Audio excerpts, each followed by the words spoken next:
আমরা মুসলিম, হিন্দু, বৌদ্ধ, খ্রিস্টান, পাহাড়ি, নৃগোষ্ঠী মিলেমিশে একাকার। আমরা সবাই মিলে বাংলাদেশ। আমাদের পারস্পরিক সম্প্রীতি, ভালোবাসা, সৌহার্দ্যপূর্ণ আচরণ, বোঝাপড়া এটা বেশ মজবুত। তবে মাঝে মাঝে আমাদের এই সম্প্রীতির ভেতরে অনেকে ফাটল ধরাতে চায়। আমরা যে সুখে আছি, শান্তিতে আছে, এটা অনেকের ভালো লাগে না। দুর্বৃত্তদের ব্যাপারে আমাদের সাবধান থাকতে হবে, আমরা সংঘবদ্ধ থাকবো। এই যে আমাদের পিসফুল কোএক্সিস্টেন্স, শান্তিপূর্ণ সহাবস্থান। যেদিন হিন্দুদের পূজা অনুষ্ঠান, আমরা ওই দিন তাফসির মাহফিল করি না, ঠিক কিনা বলেন? যেদিন আমাদের তাফসিরুল কোরআনের প্রোগ্রাম, ওই দিন আমাদের হিন্দু ভাইরা ডিস্টার্ব করে না। সুবহানাল্লাহ। হিন্দুদের পূজা অনুষ্ঠানে আইন শৃঙ্খলা বাহিনীর পাশাপাশি মাদ্রাসার ছাত্ররা যে সেখানে পাহারা দেয়। গোটা পৃথিবীতে এই দৃষ্টান্ত আপনি পাবেন। রব্বুল আলামিন বলেন, গোলাম ও আমার ইমানদার বান্দারা, শোনো শোনো, লা তাসুবুল্লাযীনা ইয়াদউনা মিন দুনিল্লাহ ফায়াসুবুল্লাহা আদওয়াম বিগাইরি ইলম।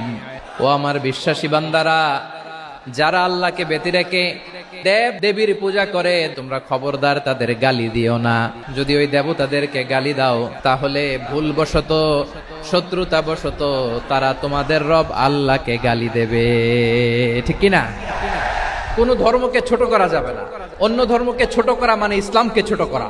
আর অন্য ধর্মের দেবতাকে যদি আপনি গালি দেন, ওরা ইসলাম থেকে দূরে সরে যাবে। যাও ইসলামের প্রতি আকৃষ্ট হয়েছিল, আর কোনোদিন ইসলামের ধারে কাছে আসবে না। আওয়াজ করে বলেন ঠিক কিনা?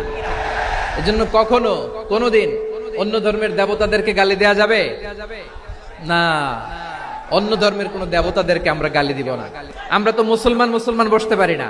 আমরা দুই মুসলিম ভাই একসাথে বসে চা খেতে পারি না, গল্প করতে পারি না। বিষ্ণু ইসলাম মুশরিকদের সাথে ট্রিটি করেছেন হুদাইবিয়ার সন্ধি। এটাকে বলে সুলহে হুদাইবিয়া, the peace agreement of Hudaibiya, শান্তি চুক্তি। মদিনায় যে বিষ্ণু ইসলাম মদিনা চার্টার করলেন, মদিনা সনদ।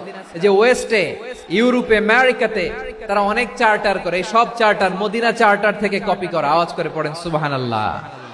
তাহলে অন্য ধর্মের প্রতি সব সময় ইসলাম সহনশীল, টলারেন্স। যদি আপনি দেখতে চান, ইসলামের নবী বিশ্ব নবীর দিকে তাকান, ঠিক কিনা বলেন? আমরা তো সংখ্যালঘুদের রাইটস প্রোটেক্ট করার জন্য কত আইন বানাই, কত বৈঠক করি, কত সংবাদ সম্মেলন করি। বিষ্ণু সাল্লাল্লাহু আলাইহি ওয়াসাল্লাম সংখ্যালঘুদের রাইটস এর ব্যাপারে, অধিকারের ব্যাপারে যে কথা বলেছেন, শুনলে আপনি অবাক হয়ে যাবেন। বিশ্বনবী বলেন, খবরদার জেনে রেখো, কেউ যদি কোনো সংখ্যালঘুর উপরে অত্যাচার করে, কোন সংখ্যালঘুর প্রাপ্য থেকে যদি কেউ কাউকে ঠকায়, সংখ্যালঘুর উপর যদি কেউ কষ্ট দেয়, কোন সংখ্যালঘুর সম্পদ যদি কেউ জোর করে কেড়ে নেয়, আমি কিয়ামতের দিন বিশ্বনবী ওই সংখ্যালঘুর পক্ষে আর ওই মুসলমানদের বিপক্ষে বাদী হয়ে দাঁড়াবো। আল্লাহু আকবার। আপনি নামাজি, আপনি মুসল্লি, আপনি হাজী সাহেব, তাহাজ্জুদ পড়তে পড়তে কপালে দাগ ফেলে দিছেন। আপনার প্রতিবেশী হিন্দু, ভাবছেন আমার তো পাওয়ার আছে, ওর জমিটা দখল করি। বিশ্বনবী বলেন, কিয়ামতের দিন ওই হিন্দুর পক্ষে তোর বিরুদ্ধে আমি বাদী হয়ে দাঁড়াবো। এখানেই শেষ না। বিষ্ণু ইসলাম আপনার অমুসলিম প্রতিবেশীর সাথে ভালো আচরণ করতে বলেছে। হিন্দু যদি আপনার প্রতিবেশী হয়, কি করবেন? ওর কষ্ট দিবেন নাকি? কেন? ও তো হিন্দু, ও তো আমার আল্লাহরে ডাকে না, ওরে কষ্ট দিলে জায়েজ হবে না? খবরদার। বিষ্ণু ইসলাম বলেন, মান কানা ইউমিনু বিল্লাহ ওয়াল ইয়াউমিল আখির ফালিউকরিম জারাহ। যে আল্লাহ বিশ্বাস করে আর আখিরাতে বিশ্বাস করে, সেজন্য প্রতিবেশীর সাথে ভালো আচরণ করে। সুবহানাল্লাহ। প্রতিবেশী আস্তিক হোক নাস্তিক হোক, প্রতিবেশী মুসলিম হোক অমুসলিম হোক, যান অসুস্থ হইলে একটু আপেল নিয়ে যান, আঙ্গুর নিয়ে যান, কমলা নিয়ে যান, তাদের সাথে ভালো আচরণ করেন। ইসলামের বিউটি দেখে, সৌন্দর্য দেখে অবাক হবে। নসিব ভালো হলে কোনোদিন কালিমা পড়ে মুসলমান হয়ে যাবে। ইসলাম অমুসলিম মাতা পিতার সাথেও ভালো আচরণ করতে বলেছে। মাতা পিতা যদি অমুসলিম হয়, তারা ফেলে দিতে পারবেন? অনেক হিন্দু ছেলে আমাদের হাতে শাহাদা পড়ে মুসলিম হয়, কিন্তু ওর মা মুসলমান হয় নাই, বাবাও হয় নাই। এরকম আছে না নাই? ওয়াকাদা রাব্বুকা আল্লা তা'বুদু ইল্লা ইয়্যাহ ওয়া বিল ওয়ালিদাইনি ইহসানা। আল্লাহ বলে, অবধারিত দুইটা ভার্ডিক্ট তোমাদের জন্য, এক আল্লাহর ইবাদত করবা আর মা বাবার প্রতি ইহসান করবা। মা বাবার প্রতি ইহসান করতে হবে। আমার মা হিন্দু হোক, ভালো আচরণ করতে হবে, বৌদ্ধ হোক, ভালো আচরণ করতে হবে। আরে তুমি এখন মুসলিম, তোমার মা বাবা হিন্দু, এখনই তো সুযোগ ইসলামের সৌন্দর্য দেখানো। এখন মা বাবা যদি দেখে, আরে এটা হিন্দু থাকতে তো বদমাইশ ছিল, বেয়াদব ছিল, কি এমন ধর্ম সে গ্রহণ করলো যেটা গ্রহণের সাথে সাথে সে পাল্টে গেল। নসিব ভালো হইলে তারাও কালিমা পড়ে মুসলমান হয়ে যাবে। ইসলাম কি ন্যারো মাইন্ডেড রিলিজিয়ান না ব্রড মাইন্ডেড? কতটা ব্রড মাইন্ডেড দেখেন, বিশ্বনবী সাল্লাল্লাহু আলাইহি সাল্লাম অমুসলিমরা যদি নবীকে উপহার দিত, ওই উপহারও বিশ্বনবী গ্রহণ করতেন। সুবহানাল্লাহ পড়েন। সপ্তম হিজরিতে বিষ্ণু ইসলাম সব সুপার পাওয়ারের কাছে চিঠি দিলেন, রোমান সম্রাটের কাছে, পারস্য অধিপতির কাছে, মিশরের অধিপতির কাছে, সবার কাছে চিঠি লিখলেন। চিঠির ভাষা ছিল এরকম, মিন মুহাম্মাদিন রাসূলিল্লাহ ইলা মুকাউকিস আযীমিল কিবত। মুহাম্মদ রাসূলুল্লাহর পক্ষ থেকে মিশরের বাদশার কাছে, আসলিম তাসলাম, ইসলাম মানো শান্তিতে থাকবা, সালামুন আলা মান ইত্তাবাআল হুদা, শান্তি তার জন্য যে হেদায়েতের অনুসরণ করে। সুবহানাল্লাহ পড়েন।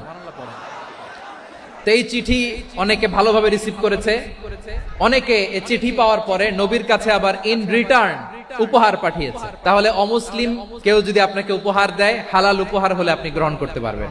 শুধু তাই নয়, বিষ্ণু ঈসা ইসলাম অমুসলিমদের সাথে আর্থিক লেনদেনও করেছেন, ফিনান্সিয়াল ডিলিং করেছেন। অমুসলিমদের সাথে প্রয়োজনে আপনি ফিনান্সিয়াল ডিলিং করতে পারবেন। আমরা প্রায় দেখি বাজারের মিষ্টির দোকানগুলো আমার হিন্দু ভাইদের, তারপরে যে বারবার শপ, চুল কাটে যে নাপিত, অধিকাংশ নাপিতের দোকানে কারা? আমার হিন্দু ভাইরা। তা আপনি চুল কাটতে পারবেন কিনা? পারবেন। তার দোকান থেকে দই মিষ্টি কিনতে পারবেন কিনা? পারবেন। শুধু তাই নয়, ইন কেস অফ ইমার্জেন্সি, প্রয়োজনে ইসলামের খাতিরে, ইসলামকে সামনের দিকে এগিয়ে নিয়ে যাওয়ার জন্য অমুসলিমদের সাপোর্ট নেওয়া জায়েজ আছে। সুবহানাল্লাহ বলে।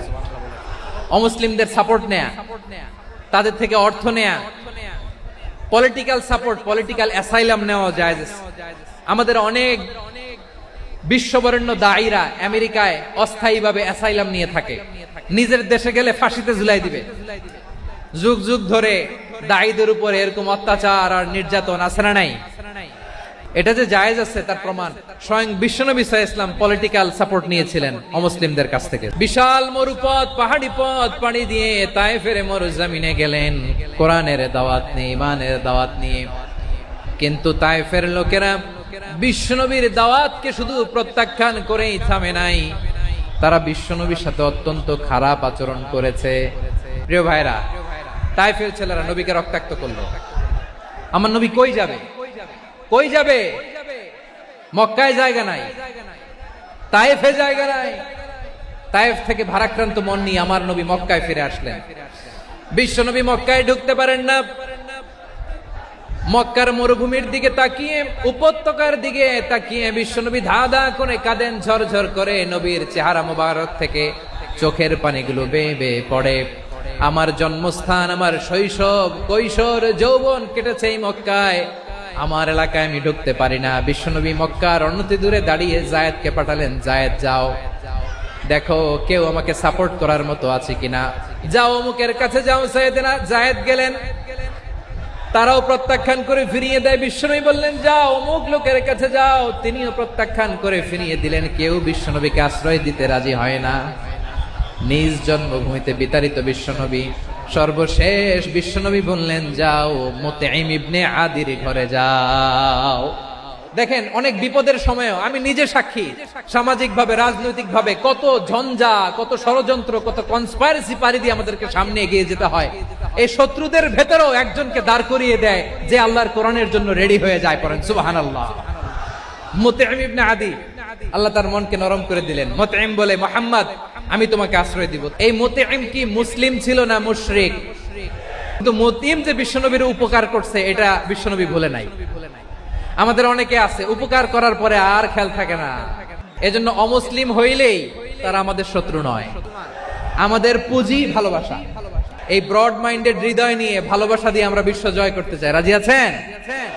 আল্লাহ কবুল করুক। আমরা সবাই পড়ি আমিন।